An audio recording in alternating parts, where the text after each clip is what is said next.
Hi, today we're going to get into how we embrace our inner authority and build our confidence. In a marketing data report at the beginning of 2024, a survey found that 93% of people believe that self-confidence is critical to professional success. Confidence has been known to be ranked as one of the most attractive qualities for both men and women. And yet 85% of people report struggling with self-confidence issues at some point in their lives. Confidence is something we can't fake.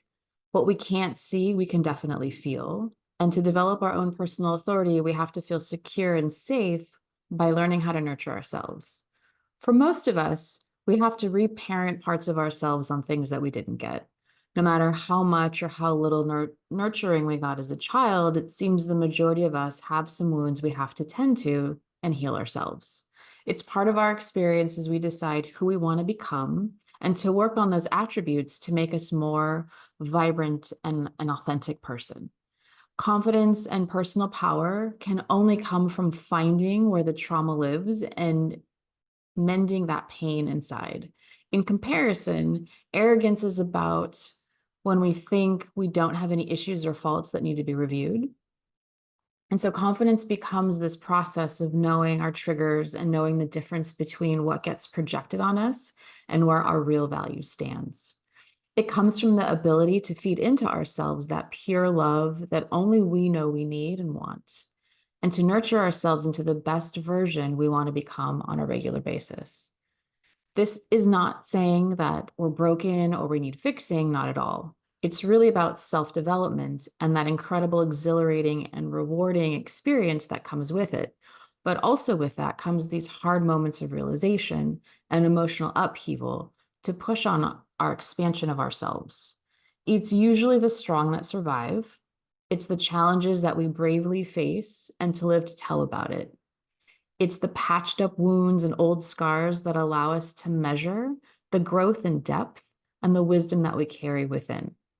So confidence comes from learning how to pick ourselves up when there's nobody around. It's that self-esteem is being able to see our own value and worth without waiting for anyone else to acknowledge it.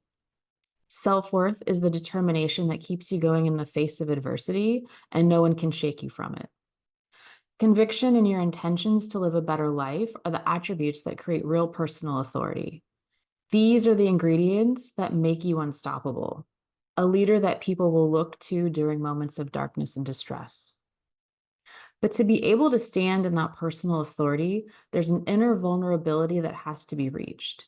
By gently exposing that soft underbelly, we can arrive at a deeper level of compassion for ourselves and tend to those darker parts we like to hide from. We have to feel grounded in our body and our environment first before we can build confidence and personal authority. Feeling protected is the initial step as we walk into our own integrity and trust ourselves to move forward.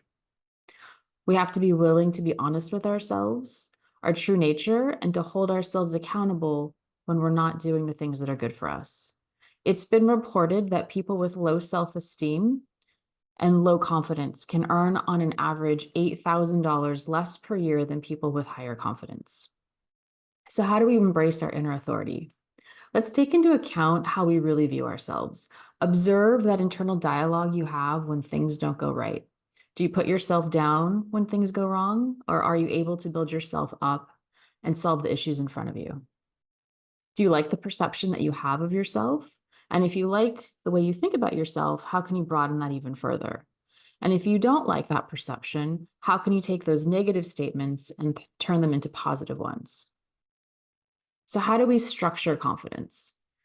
By enabling our creative pursuits and letting ourselves play, we can boost our confidence. Around 89% of people agree that engaging in tangible activities does increase their self-confidence. So when we allow ourselves to follow these fun little passion projects without having any expectations, the results are allowed and able to bloom into outcomes we couldn't possibly imagine. So let's level up our personal authority by examining ourselves with a few questions. Number one, how comfortable am I truly expressing myself? Am I able to express my wants and my needs to myself? You'd be surprised how many people lie to themselves in the name of martyrdom and self-sacrifice to let others go first, or to be societally nice and not give themselves permissions to do the things that they want. They would easily help others advance before helping themselves. So number 2, how accountable am I in my relationships and my behavior? How often do I catch myself when I've misstepped or headed in the wrong direction without beating myself up for it? How am I taking steps towards what I want to create? Number 3, how often do I cave in and take the easy road instead of being disciplined to do the hard work and reap the rewards? Can I sustain being uncomfortable to reach my objectives?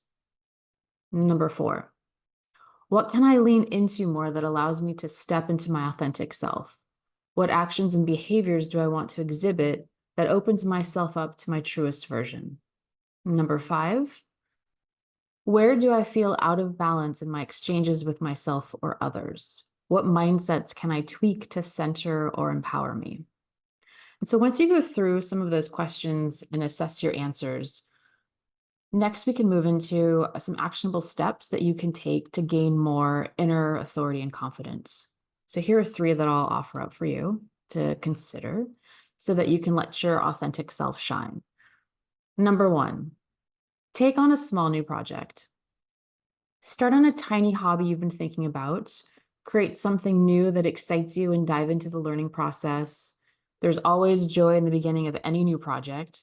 And then as you dip down into getting into the project, there's always challenges that arise to overcome. And this is where the growth actually is. So don't worry about the outcome. It's really about finishing the project. Number 2, learn something new. Plunge into a new topic of interest and see where that leads you. Gain some new knowledge and insights that lets you feel like an expert on any topic. Open your mind to new ways of thinking and test your old ways of doing things. Add new insights to existing knowledge and advance your wisdom. Number 3, venture out to a new place. Explore a new area and get inspired with new scenery. See what calls to you to roam around and explore new places to be a catalyst for motivation and change. Shift your perspective and boost your assertiveness by believing in yourself. So did you catch a theme in these activities of newness? This new takes you out of mental fog. And when you're able to take these small steps that offer a little challenge and a tiny bit of change, we're able to move out of staleness. We're able to see ourselves in a new light by doing something different. We can be proud of our many accomplishments and produce the momentum to take on slightly larger tasks and increase that confidence and inner authority. Thanks for watching. And if you'd like to book a one-on-one session or work with me, dive deeper into designing your life, check out the description box below, and I'll see you in the next one. Take care. Bye.